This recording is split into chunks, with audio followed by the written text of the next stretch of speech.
आप सभी लोगों का क्राइम फ्री भारत मिशन की आज की मीटिंग के पे जो है आपका स्वागत है। और मैं आपको ये बताना चाहता हूँ कि कल कुछ महत्वपूर्ण निर्णय लिए गए थे। जैसा आपको मालूम है कि क्राइम फ्री भारत मिशन कुछ सेट ऑब्जेक्टिव के लिए टेक्नोलॉजी ड्रिवन इनिशिएटिव था, और ये बेसिकली इसका कॉन्सेप्ट नेट नोट जो 2017 को भारत सरकार को भेजा गया था, 2019 को इसे क्राइम फ्री भारत मिशन के रूप में रिकॉग्निशन मिला है, और सितंबर 2020 में एक ड्राफ्ट लॉ भारत सरकार को भेजा गया था। और उसके पीछे मकसद ये था कि एक संवैधानिक व्यवस्था को जो है क्राइम फ्री भारत मिशन का आधार दिया जाए। तो ये इसका पूरा नाम था automated investigation support system for crime free Bharat under entry 65B schedule 7 list 1। तो एक हाईली टेक्नोलॉजी ड्रिवन इनिशिएटिव है जिसमें 5 सर्टेनिटी हैं। पहली सर्टेनिटी है कि बिना थाने जाए हमारी FIR दर्ज होना चाहिए। दूसरी इसकी सर्टेनिटी है कि सबसे साधारण police officer crime free Bharat K techno engine की मदद से अकाट साक्ष्यों को इकट्ठा कर पाए और उन्हें date, time, location, hash value से लॉक करते हुए उस अकाट साक्ष्य के साथ और एविडेंस एक्ट की 65B के तहत उसे एडमिसिबिलिटी सर्टिफिकेट को देते हुए इन अकाट साक्ष्यों को हर हालत में 15 दिन की अधिकतम अवधि में, तो 24 घंटे से लेके 15 दिन की अधिकतम अवधि में अकाट साक्ष्यों के साथ चालान पेश होगा। फिर इसकी तीसरी सर्टेनिटी कहती है कि crime free Bharat techno engine के इनिशिएटिव के तहत बिना कोर्ट जाए distributed video based trial system के माध्यम से अधिकतम 30 दिन में, तो 3 दिन से 30 दिन के बीच में प्रकरणों का जो है निकाल हो, प्रकरणों में न्याय मिले, प्रकरण में सजा हो। फिर जो इसकी चौथी सर्टेनिटी है जिसके बारे में मैंने एक्ट बताया था, जो कि राइट टू प्राइवेसी भी गारंटी कर रहा है, उसके तहत एक डिजिटल चित्रगुप्त, हमने निकनाम डिजिटल चित्रगुप्त दिया है। और जैसा आप लोग को ज्ञात है कि चित्रगुप्त जो है वो भगवान के अकाउंटेंट जनरल हैं, और वो उनका काम है कि विश्व में जितनी भी आत्माएं हैं वो क्या कर रही हैं जब वो पृथ्वी पर अवतरित हो रही हैं, और कैसे जो है वो क्या क्या कर रही हैं, और जब मरने पर पहुंचती हैं तो वो चित्रगुप्त की अदालत में पहुंचती हैं जहां हर आत्मा का अपना वीडियो दिखाया जाता है। तो इसी तरीके से डिजिटल चित्रगुप्त जो है विभिन्न तरीके से क्राउड सोर्सिंग करते हुए उसके पास हर अपराधी की 360 डिग्री में इंफॉर्मेशन होगी, और उस 360 डिग्री के इंफॉर्मेशन के तहत हम बहुत आसानी से ये अनुमान लगा सकेंगे कि अपराधी कहाँ जाके अपराध करने वाला है। और शुरू में 30-40% केसेस में, आगे चल के 99% केसेस में हम उस अपराध को घटित होने के पहले रोक पाएंगे थ्रू स्मार्ट इंटरवेंशन प्रोसेस। और जब आपको आपका डिजिटल चित्रगुप्त को हर अपराधी के बारे में इतना सब कुछ मालूम है, तो इस बात का कोई औचित्य नहीं बचता है कि हम अपराधी को अपराधी बने रहने दें। तो 5वीं सर्टेनिटी है certainty of rehabilitation of criminal. अब आप ये सोचिए कि कैसे जो है अपराधी अपराधी ही नहीं रहेगा, he will become meaningful resource person for the nation. ऐसी है क्राइम फ्री भारत का certainty model which is highly technology driven. इसके बाद जो है इसकी जो दूसरी चीज़ें हैं जिसमें साइबर क्राइम फ्री भारत है, ऐप बेस्ड चुनाव व्यवस्था होगी जो कि एक्सपेंडिचर फ्री होगी, और एक्सपेंडिचर फ्री इस हद तक होगी कि यदि कोई खर्च करेगा कोई एक्सपेंडिचर करेगा तो वो एक कॉग्निजेबल ऑफेंस होगा, वो एक संज्ञेय अपराध होगा, अजमानती अपराध होगा और उसमें मिनिमम 5 साल की सज़ा होगी। इस तरीके की certainty of expenditure free election. और ये जो एक्सपेंडिचर फ्री इलेक्शन है, इसमें आगे चल के 2 टीयर का जो है ना चुनाव होगा। पहले टीयर में हम लेजिस्लेचर को चुनेंगे और उसी ऐप के माध्यम से हम जो है पॉलिटिकल एग्जीक्यूटिव को चुन पाएंगे। तो आगे वाले समय में जो मुख्यमंत्री भी है, प्रधानमंत्री भी है, मंत्रियां हैं, वो सब जो है they will be elected and they will not be holding the office at the pleasure of anybody. तो मुख्यमंत्री के प्लेजर पर मुख्यमंत्री नहीं होंगे, प्रधानमंत्री के प्लेजर पर मंत्री नहीं होंगे, वो सब लोग अपने कॉन्स्टिट्यूशनल जो है ना रोल को अदा करेंगे। ऐसा पावरफुल सिस्टम जिसमें हम जो है बहुत जल्दी पेपर करेंसी फ्री भारत कर पाएंगे। और जैसे ही पेपर करेंसी फ्री भारत करेंगे, आपका ना तो भ्रष्टाचार करना संभव होगा, ना ड्रग माफिया होंगे, ना हथियार माफिया होंगे, ना हवाला रैकेट होगा, ना टुकड़े टुकड़े गैंग होंगे। तो भारत की जितनी भी नेगेटिव समस्याएं हैं वो हमारी पेपर करेंसी के कारण हैं। और जो उनको जो है जो पेपर करेंसी असली या नकली फॉरफिटेड वो करेंसी जो है उनको जो मिल रही है वही उनके लिए प्राणवायु है। तो जैसे ही पेपर करेंसी फ्री भारत होगा, आपकी 99% प्रॉब्लम जो है ना वो विलोपित हो जाएंगी।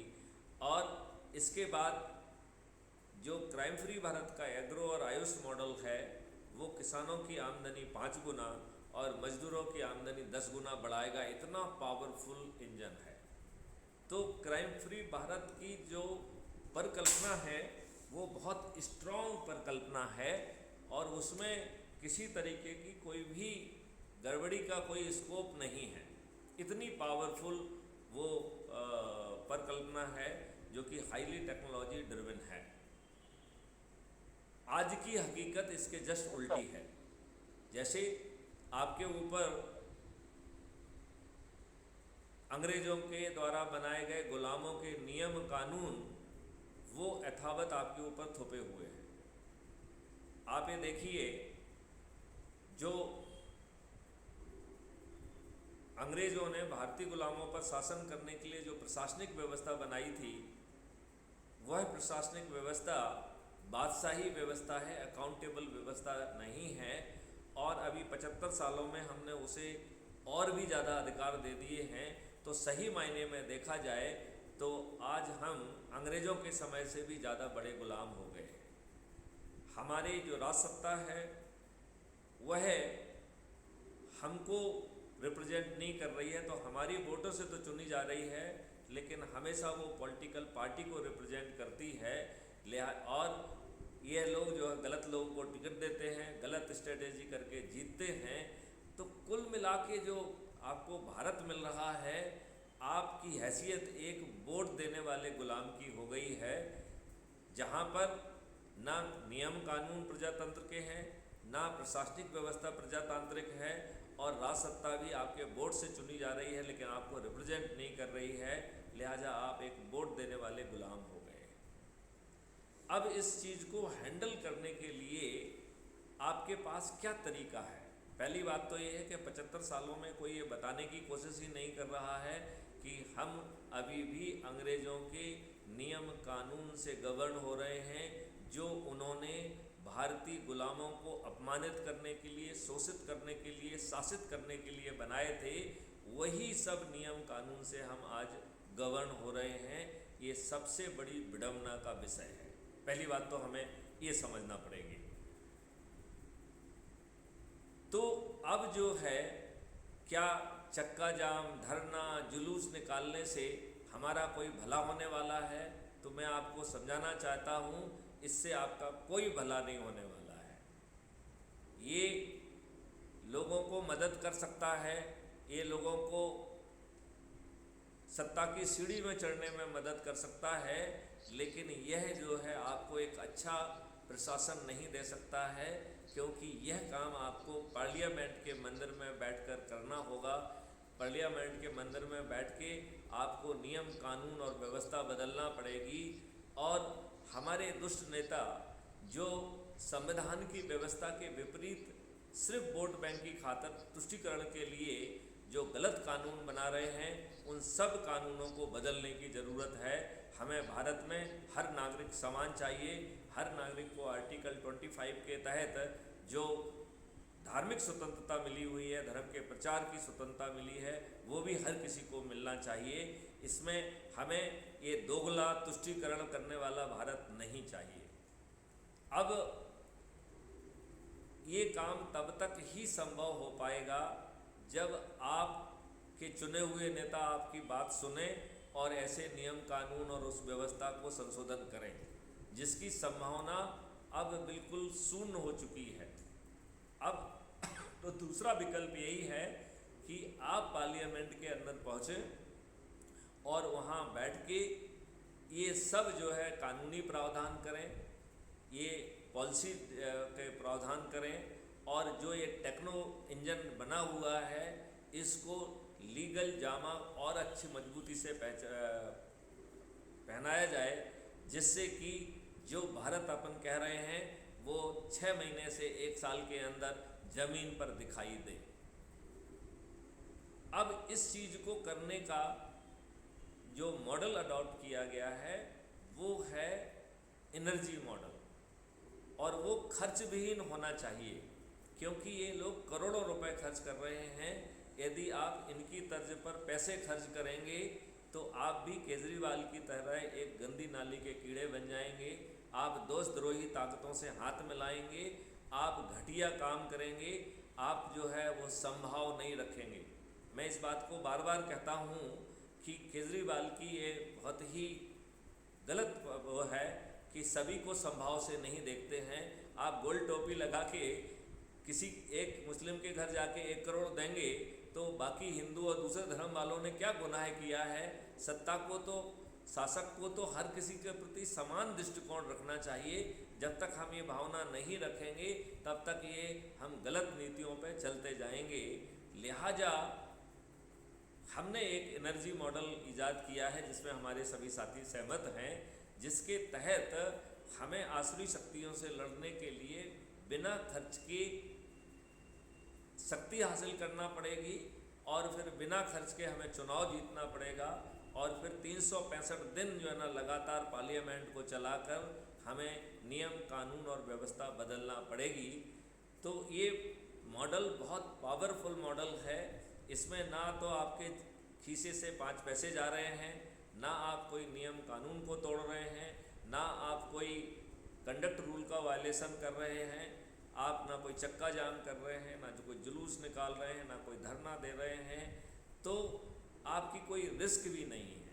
अच्छा, एक और बड़ी खुसूसियत है इस मॉडल में, वो कह रहा है कि आप जो कुछ भी कर रहे हैं वो करते रहिए, इसे किसी भी पॉलिटिकल पार्टी से परहेज नहीं है। तो कोई भाजपा में से हो, कांग्रेस से हो, सपा से हो, बसपा से हो, किसी भी पार्टी से हो, तृणमूल से हो, हम जब तक हम जो है क्राइम फ्री भारत के मिशन से जुड़ के अपने आप को चंद्रगुप्त साबित करते हुए अपने परिवार के लोगों को, अपने मित्रों को, अपने रिश्तेदारों को और अपने सर्कल से जुड़े हुए लोगों को जोड़ रहे हैं पत्थरों को छोड़कर, तो आप जो है यदि आपको अधिक जो है प्रतिष्ठा पॉइंट मिलेंगे तो क्राइम फ्री भारत जो है अपने वचन से बंधा हुआ है।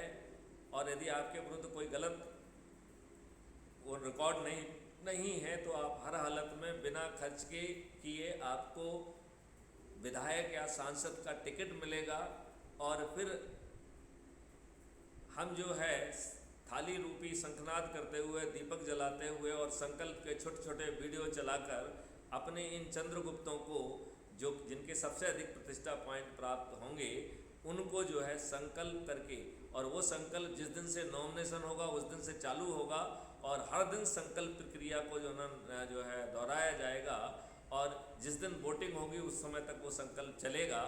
तो इतने पूरे समय के लिए हमारी जो कहना चाहिए हर दिन दीपावली मन जाएगी और उस संकल्प शक्ति के सामने ये कोई भी क्षुद्र नेता जो है, छद्म चरित्र के नेता, काले चरित्र के नेता, आपराधिक चरित्र के नेता, खुदगर्ज नेता, ये कहीं पर भी चलने वाले नहीं हैं। ये बैकग्राउंड मैंने इसलिए दोहराया है कि बहुत सारे मेंबर्स को इसकी शायद जानकारी नहीं होगी, बहुत सारे लोगों को शायद इसकी जानकारी नहीं होगी, इसलिए जो है इसको मैंने दोहराया। अब हम आज वो बातें करेंगे जिसके लिए ये मीटिंग बुलाई गई है। तो ये मीटिंग जो है आज विशेष पर्पस से रखी गई है कि अभी तक हम 4 बातें तो कहते थे कि हमें अपने घर वालों को जोड़ना है, हमें अपने मित्रों को जोड़ना है, हमें अपने रिश्तेदारों को जोड़ना है, और हमें अपने जो है सर्कल, जो बहुत सारे सर्कल्स होते हैं जिनमें हम शिक्षा प्राप्त करते हैं, किसी जाति के होते हैं, किसी प्रोफेशन के होते हैं, किसी समाज के समाज सेवी संगठन के हिस्सा होते हैं, तो जो जिससे जुड़ा हुआ है वो उस सर्कल के जो वर्षों से जुड़े हुए लोग हैं उनको जोड़ना है। ये 4 मुख्य चीज़ें थी। अभी तक हमने चार एरिया ऑफ स्पेशलाइजेशन रखा था, अब उसको हमने आपस में थोड़ा तोड़ के उसे 5 एरिया कर दिया है। तो हमें आज ये विचार करना है कि उन 5 एरिया के लोगों पे हम फोकस्ड होके कैसे पहुँचें और उनको कैसे युद्ध स्तर पर जोड़ें, जिससे हम कम समय पर शक्तिशाली हो सकें। हमारी इस तपस्या के कारण हमारा जो जुड़ाव है वो 100 करोड़ लोगों तक पहुँचे, और फिर हम छत पे खड़े होकर, थाली बजाकर, दीपक जलाकर और छोटे से वीडियो चलाकर जो लोगों के प्रति अन्याय हो रहा है उस अन्याय के खिलाफ आवाज़ उठा पाएंगे। हमारे पोर्टल से वो सब चीज़ वहाँ पहुँचेगी तो हम उन्हें कानूनी रूप से, संवैधानिक रूप से भी मजबूर कर पाएंगे। और सबसे बड़ी बात है कि हम जो शक्ति से जो बात करेंगे उसे किसी को भी नज़रअंदाज करना संभव नहीं होगा। तो यहाँ पर मैं सिंपल ये बात कहना चाहता हूँ कि ये 5 एरिया कौन हैं और हमारी स्ट्रेटेजी क्या होना चाहिए, और आप लोगों को जो है उसमें होमवर्क करके उस स्ट्रेटेजी में आगे जुड़ना है। तो पहला एरिया हमारा है वो है युवाओं का, और युवाओं को जोड़ने के लिए हमें अब प्रोविजनल मेंबर्स का भी सहारा लेना पड़ेगा। तो वो प्रोविजनल मेंबर्स को हमें इसलिए बनाना पड़ेगा जिससे कि हर व्यक्ति अपने अपने जो है ना से अपने प्रतिनिधियों को का नाम रिकमेंड करे और अपने सुपरविज़न में इन 5 एरिया में काम कर सके। तो हम आप सब लोगों को ये ऑप्शन देना चाहते हैं कि आपसे जुड़े हुए लोगों की आप सूची बनाइए, जिसमें मोहल्ला प्रभारी रखिए, जिसमें कि टाउन प्रभारी रखिए, जिला प्रभारी रखिए और स्टेट प्रभारी रखिए, और ये 5 विधाओं के प्रभारी होंगे। तो पहले मैं उन 5 विधाओं को समझाता हूँ। पहली विधा जैसे हमने कहा है वो युवाओं की है, जो कि कॉलेज और स्कूल के माध्यम से हम उनको रीच आउट करेंगे। दूसरी जो विधा है वो हमारे पंचायती राज वाली है। तो हम पंच और सरपंच को पहुँचेंगे, क्योंकि इन दुष्ट राजनेताओं ने जो एक लोकल सेल्फ गवर्नमेंट है जिसको आप पंचायती राज कहते हैं, उसे इन्होंने प्रफुल्लित होने नहीं दिया है। उसको जो है ना इन्होंने पकड़ के रखा है, उसका जो है सांस लेना भी मुश्किल हो रहा है। और एमएलए एमपी जो है वो वहाँ दादागिरी कर रहे हैं, बाहुबली वहाँ दादागिरी कर रहे हैं। लिहाजा पंच और सरपंच के ग्रुप बने हुए हैं, बहुत सारे वो हैं, तो हमें उन तक अप्रोच करना है और पंच सरपंच के माध्यम से हमें गाँव वासियों तक, हमें उनके माध्यम से पूरे गांव के लोगों को जोड़ना है। तो ये सेकंड विधा है पंचायती राज, और पंचायती राज का मतलब है पंच और सरपंच, और पंच और सरपंच के माध्यम से हर ग्रामवासी। This is the strategy number 2। अब तीसरी स्ट्रेटेजी है जो पहले हमने गरीब नारायणों से मिक्स की हुई थी, लेकिन मुझे लग रहा है कि वो उसको मिक्स करना ठीक नहीं है, बल्कि हम तो यहाँ तक कह रहे हैं कि हम 5 की जगह 6 स्ट्रेटेजी कर लेते हैं। एक और क्षेत्र को हम बाहर निकालते हैं। तो ये क्षेत्र है किसानों का। स्पेशली जब ये 3 ऑर्डिनेंस आए, जब वो नियम बन गए, तो उसका उन्होंने सफलतापूर्वक विरोध किया और इसके कारण आज जो है ना किसानों का संगठन बहुत मजबूती से खड़ा हुआ है और उनकी कोई सुन नहीं रहा है। आज जो है विशेष सर्कल के कारण, दुष्ट लोगों के कारण, जो कैपिटलिस्ट लोग हैं उनको लाभ पहुंचाने की नीयत से किसानों को नुकसान पहुंचाया जा रहा है।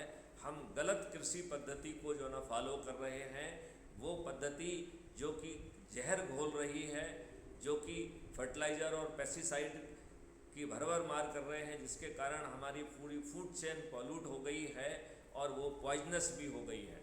हम जो जीवामृत और घन अमृत के माध्यम से खर्च भी बचा लेंगे और हमारी फसल जो है और ज़मीन, वो दोनों ही अच्छी हो जाएंगी। और क्राइम फ्री भारत का जो एग्रो आयोस मॉडल है, उसमें इस तरीके की व्यवस्था की गई है कि बिना किसी खर्च को उस पर लोड किए हुए 1 MSP मिलेगा। तो 1 MSP मिलने से और 80% उसकी कॉस्ट ख़त्म होने के कारण उसकी आमदनी ओवरनाइट 5 गुना बढ़ जाएगी। ऐसा पावरफुल सिस्टम है।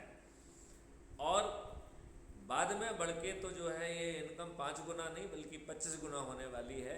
कभी मैं फुर्सत से आपको क्राइम फ्री भारत के एग्रो आयोस मॉडल के बारे में विस्तार से समझाऊंगा तो आपकी आंखें खुली की खुली रह जाएंगी।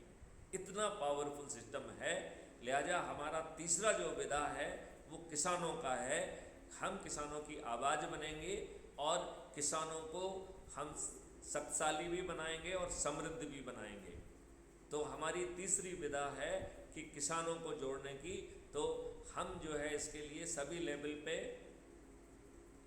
ऐसे लोगों को रखें जो किसानों से संपर्क करें और उन्हें हमसे जोड़े। तो तीसरा एरिया ऑफ प्रायोरिटाइजेशन है वो फार्मर्स है।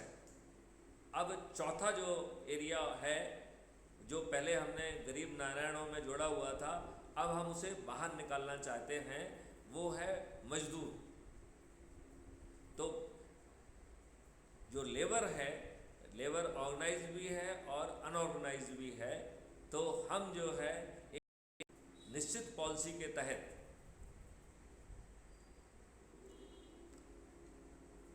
हम एक निश्चित पॉलिसी के तहत जो है मजदूरों को, लेबर को अपने से जोड़ें। और सबसे बड़ी बात है कि इस पूरी प्रक्रिया में कोई भी जो है गड़बड़ी नहीं हो रही है। इस प्रक्रिया में कोई भी पैसा खर्च नहीं हो रहा है, कोई कानून नहीं टूट रहा है और आप ओवरनाइट शक्तिशाली भी हो रहे हैं। लिहाजा जो है हमें इन लोगों को जोड़ने में कोई दिक्कत नहीं आना चाहिए। तो और अब पांचवी कैटेगरी है वो गरीब नारायण। तो जो वैसे इससे बचे हुए जो गरीब लोग अपन कह सकते हैं, वो सब इस कैटेगरी में आ जाएंगे। चाहे वो ऑटो वाले हों, चाहे हाथ ठेला वाले हों, चाहे जो है जो भी है, जो भी गरीब लोगों की कैटेगरी में आते हैं, उनके पास हम बैठें, उनको जोड़ें। तो हमारी पांचवी कैटेगरी हो गई है गरीब नारायण की। और फिर छठवीं कैटेगरी है वो है वरिष्ठ नागरिकों की। तो एक बार मैं फिर से दोहरा, और वरिष्ठ नागरिक बहुत महत्वपूर्ण हैं। उनके पास जीवन का अनुभव जुड़ा हुआ है। वो आज की व्यवस्था के चलते दोनों बेटा बेटी या तो विदेश चले गए हैं या दूसरे शहर में चले गए हैं या उसी शहर में भी हैं, तो दोनों नौकरी कर रहे हैं। उन्हें अपने बच्चों के लिए समय तो है नहीं, माँ बाप के लिए तो बिल्कुल भी समय नहीं है। जो माँ बाप अपने शीर्ष पे थे, एकाएक वो ये महसूस करते हैं कि उनका कोई वो एक अनवांटेड सी जो ना व्यक्तित्व हो गया है।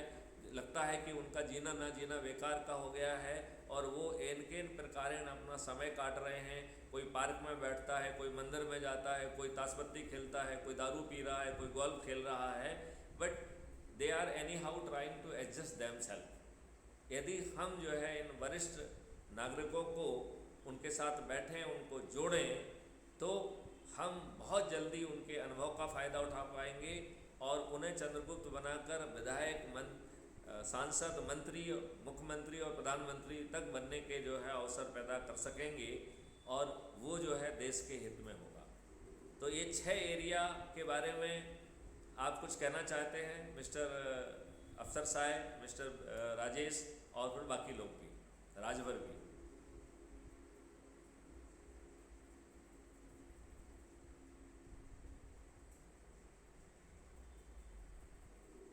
Yes please.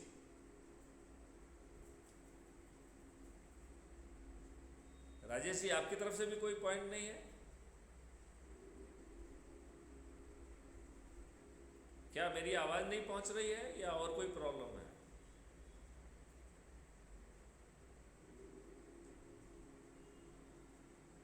तो अफसर साहब, आप कुछ कहना चाहते हैं? मिस्टर साहब, आप कुछ कहना चाहते हैं?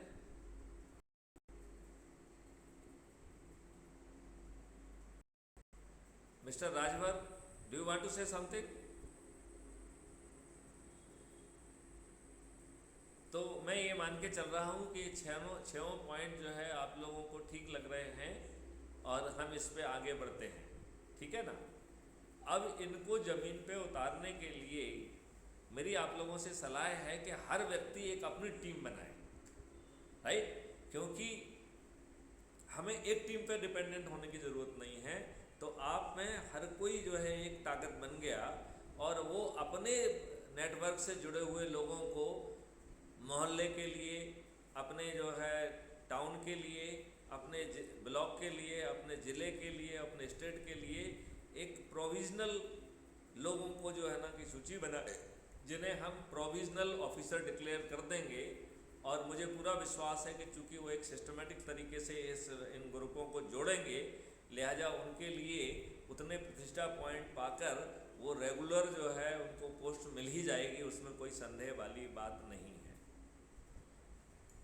और फिर जो है हर क्षेत्र का व्यक्ति जो है वो, हम उनकी एक डेडिकेटेड मीटिंग भी कर सकते हैं।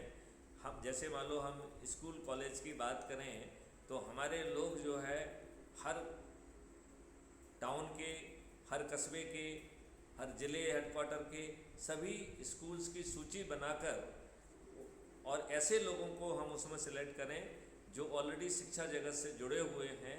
वो प्रिंसिपल्स को और उनके अध्यापकों को पहले जो है अपने उसमें जोड़ें और फिर इसके बाद सभी क्लासेस के बच्चों से जो है कॉन्फ्रेंसिंग हो सकती है और हम जो है ना उनको जोड़ें।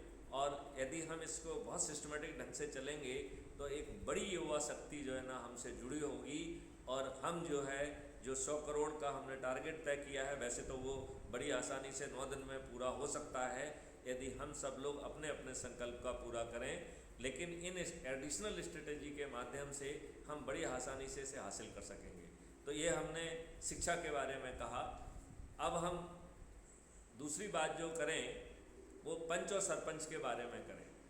तो इसी तरीके से पंच और सरपंच ऑलरेडी हैं, हम बड़ी आसानी से जो है ना उनकी सूची बनाकर और उसमें आगे बढ़ सकते हैं।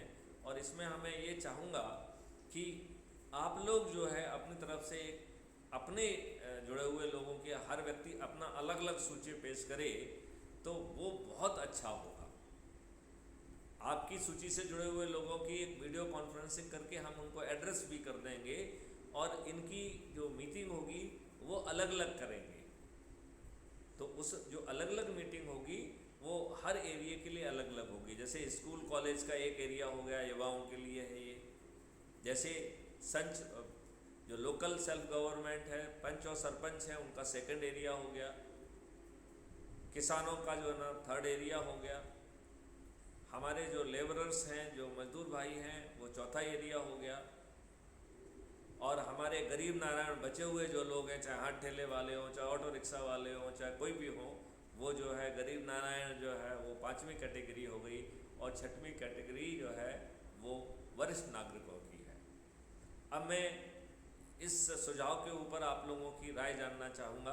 तो प्लीज़ जो है ना let me know how would you like to react to my proposition.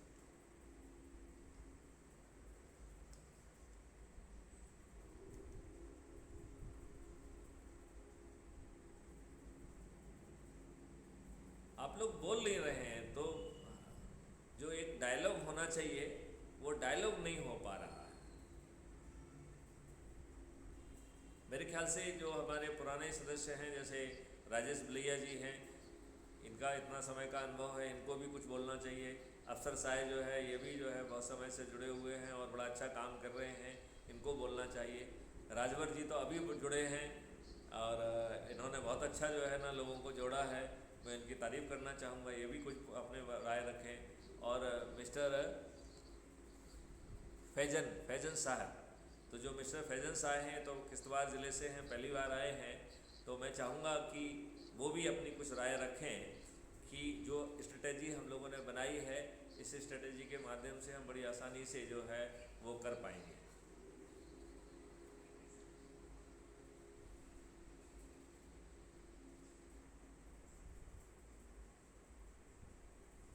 आप लोग कुछ बोल नहीं रहे हैं, मुझे उससे बड़ा अटपटा लग रहा है, क्योंकि जब तक विचार विमर्श नहीं होगा। सर मेरा क्वेश्चन है।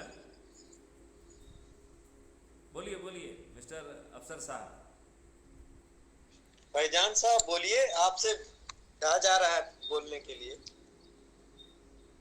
फैजान जी आप भी बोलिए। आप अपना परिचय दें। आप युवा हैं और युवाओं की बात हो रही है, युवाओं के लिए एक स्पेशल स्ट्रेटेजी लाई गई है जिसमें कि हर कॉलेज और उसके की सूची बना के वहाँ पहुँच कोई ना कोई वॉलंटियर पहुँचेगा जिसको सुझाव आप देंगे, और वो जो है ना उन लोगों को जोड़ने का काम करेगा, उनको संकल्पित करेगा, और यदि ज़रूरत हुई तो वो हमारी भी उनसे वीडियो कॉन्फ्रेंसिंग कराएगा, जिससे इस जर्नी को हम ज़्यादा तेज़ी से कर पाएँ।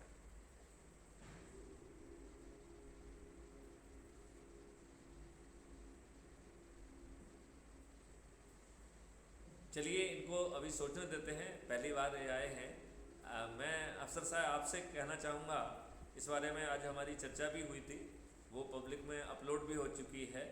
आप क्या कहना चाहेंगे?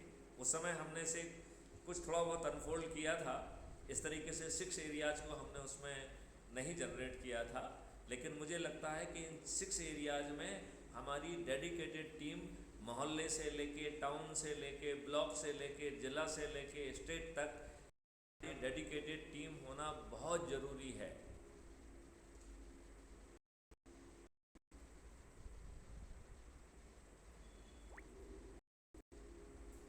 मेरा जो है पार्सल वो मुझे मिला नहीं जी। तो मैं चाहता हूँ कि जो मेरे साथ हुआ वो अगले सामने वाले के साथ ना हो। तो तभी जाके सर मैंने क्राइम फ्री भारत जो मिशन चल रहा है मैंने ज्वाइनिंग की इसमें। तो मैं चाहता हूँ जो मेरे साथ हुआ, मैं नहीं चाहता कि जो मेरे फ्रेंड सर्कल हो या नेबर्स हो या बाकी कोई और भी हो, थर्ड पर्सन। आप बिल्कुल ठीक बोल रहे हैं। पहले तो अपन को अपने से सीधे जुड़े लोगों को जोड़ना है, राइट। और जो ये 6 विधाएं हैं ये एक्सटर्नल विधाएं हैं, तो 4 तो वो हैं ही हैं जिसमें आप अपने परिवार को जोड़ना है, मित्रों को जोड़ना है, रिश्तेदारों को जोड़ना है, अपने सर्कल से जुड़े लोगों को जोड़ना है। और ये जो 6 विधाएं हैं इसमें हम अपने सर्कल के बाहर जा रहे हैं, वो ज़रूरी नहीं है कि हमारे सर्कल के लोग हों, उसमें हम सूची बनाकर जा रहे हैं, तो हम बहुत आसानी से जुड़ सकते हैं, आसानी से वो कर सकते हैं। तो उस तरीके का जो है वो उसमें सोच है। मिस्टर किशन अहिरवार, अपना आप वीडियो ऑन कर लीजिए या अपना माइक ऑफ कर लीजिए, क्योंकि आपका माइक डिस्टर्ब कर रहा है।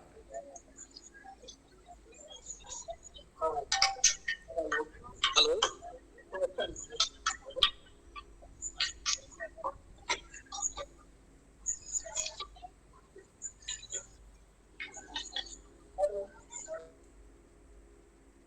तो उनके चूँकि ऑडियो कंट्रोल नहीं था, दैट्स वाई जो है ना he is removed from the scene. तो मिस्टर साहब आप युवा हैं, आपके अंदर काफ़ी एनर्जी है। आई एक्सपेक्ट कि your response would be greater, better.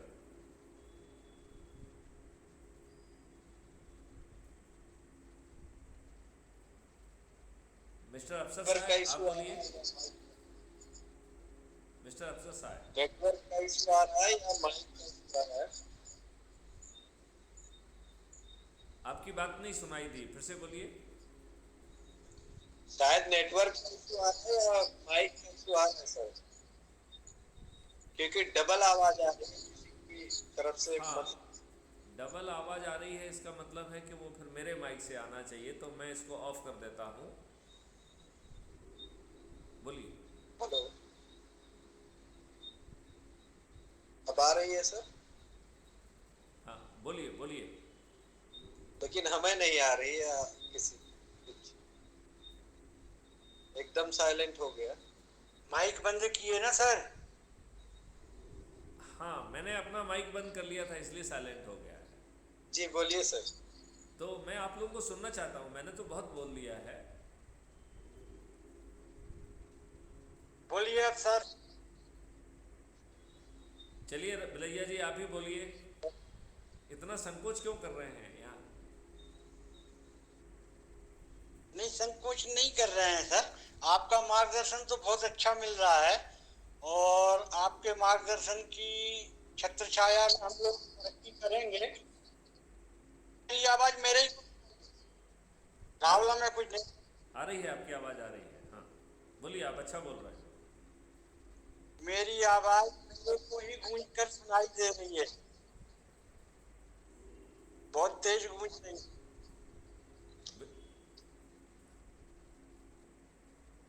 बिल्कुल आपकी आवाज़ अच्छी आ रही थी, आपने अच्छा बोला भी है।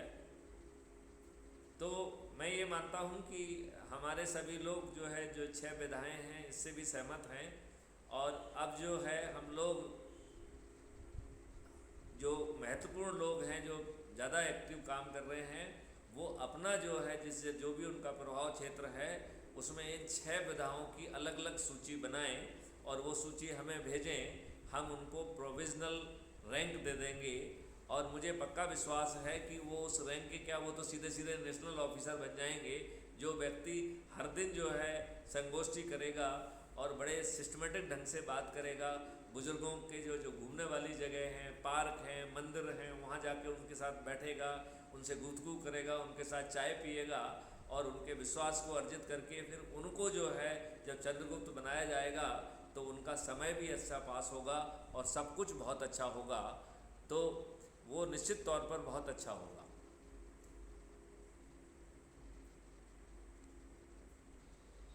जी बिल्कुल सही है। तो ये मुकेश ज्वाइन करना चाह रहे हैं लेकिन जुड़ नहीं रहे हैं। एनीवे, तो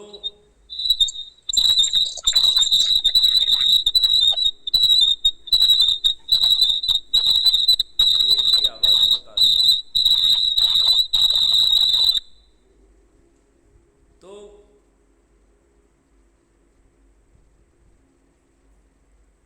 अब हम सब लोगों को इन 6 विधाओं में अपने अपने नेटवर्क की सूची बनाना है और जहाँ पे लग रहा है कि हम नहीं बना पा रहे हैं, जो 2 4 6 नाम समझ में आ रहे हैं, पहले उनको लिखें और फिर उनको जो है ना रिक्वेस्ट करें कि वो नाम सजेस्ट करें।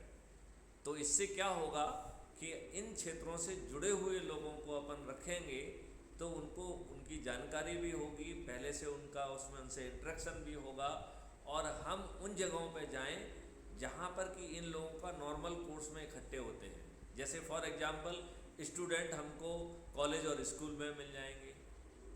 जैसे पंच और सरपंच की जो ना बैठकें भी होती हैं, हम उनसे कांटेक्ट करें। इनके आजकल ग्रुप भी बन गए हैं तो उनकी हम एक मीटिंग करा सकते हैं, ठीक है ना।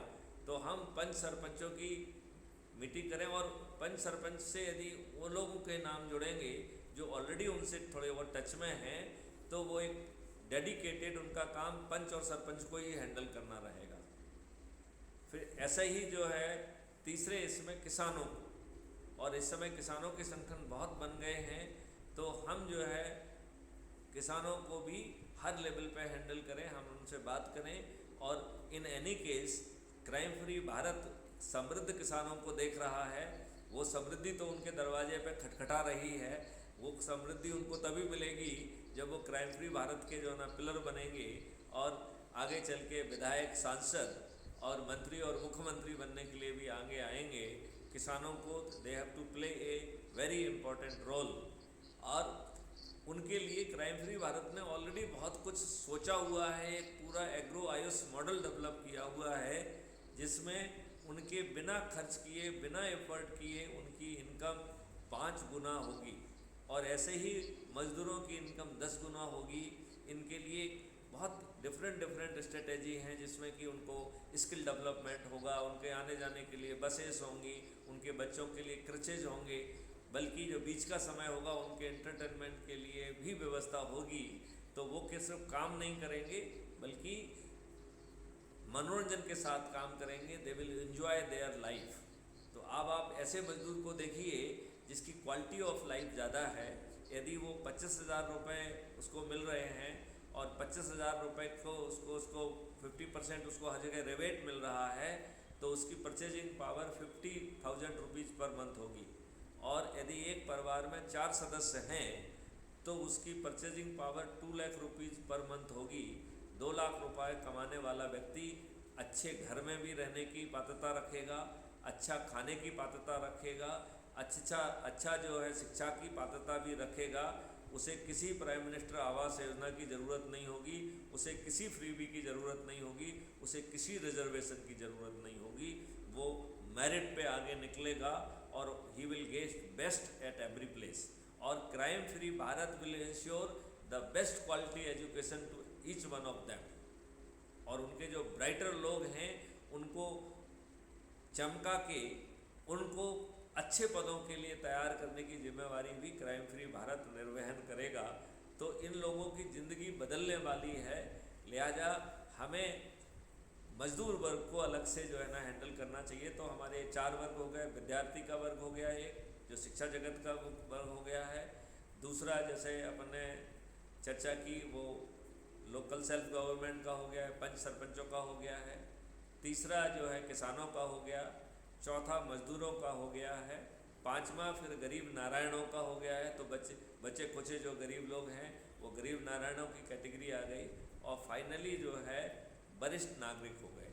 और ये सब लोग जहाँ हैं हम हमारे लोग जो है एक शेड्यूल बना लें कि आज हम इस पार्क में 3 दिन इस पार्क में जाएंगे, तो वहाँ पे फिर हम लोग उनसे गोष्ठी करेंगे, ये करेंगे वो करेंगे। और ये ज़रूरी नहीं है कि एक बार जाके हम सीधा अपनी बॉम्बार्डिंग करना चालू कर दें।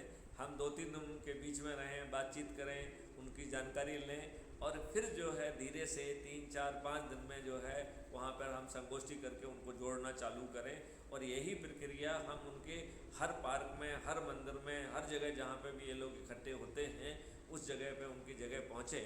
और बहुत भीड़ इकट्ठे करने की ज़रूरत नहीं है, 2 से 10 लोग पर्याप्त हैं जिससे आई टू आई कांटेक्ट हो, हमारी बात हो, हम दिल की बात कह सकें, दिल की बात सुन सकें। और हम जो है यदि 9 दिन के संकल्प के तहत इसे कर पाते हैं तो बहुत ही आनंद की बात है, क्योंकि हम 10 दिन फिर 100 करोड़ होंगे और फिर जो है शासन और प्रशासन आपके प्रति कुछ गलत भी नहीं पाएगा।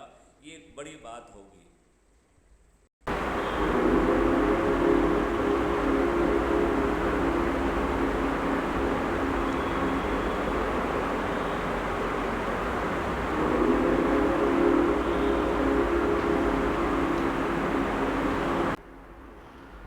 तो ये नेटवर्क बार बार गड़बड़ कर रहा है।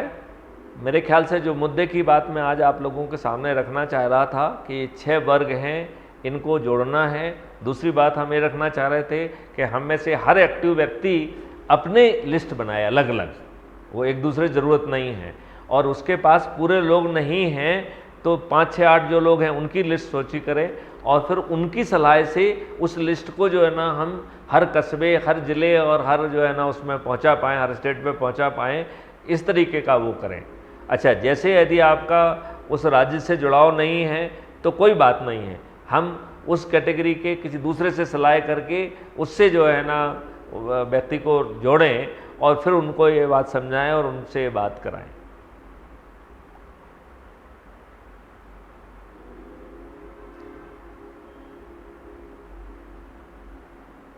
तो ये बात मेरी ठीक है?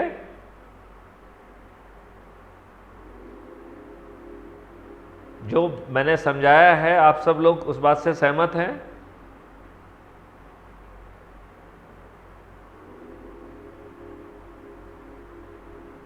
राजेश जी, आपकी आवाज मेरे तक नहीं पहुंच रही है।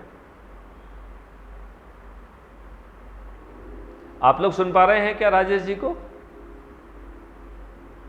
तो आप लोग दोहरा दीजिए उसको, या एक बार मैं एग्जिट करके दोबारा फिर से आता हूँ।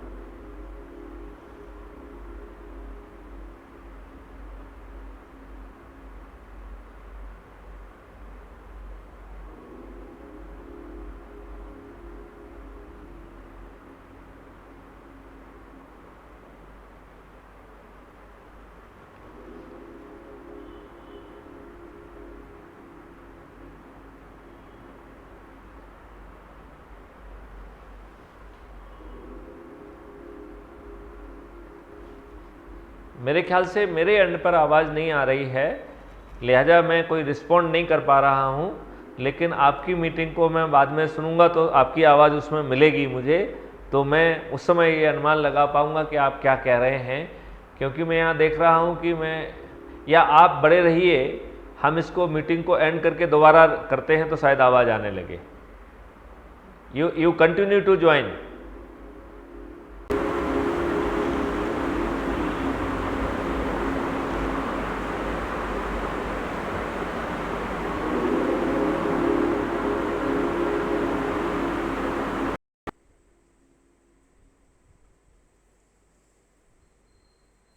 आप लोग जल्दी से ज्वाइन कर लीजिए।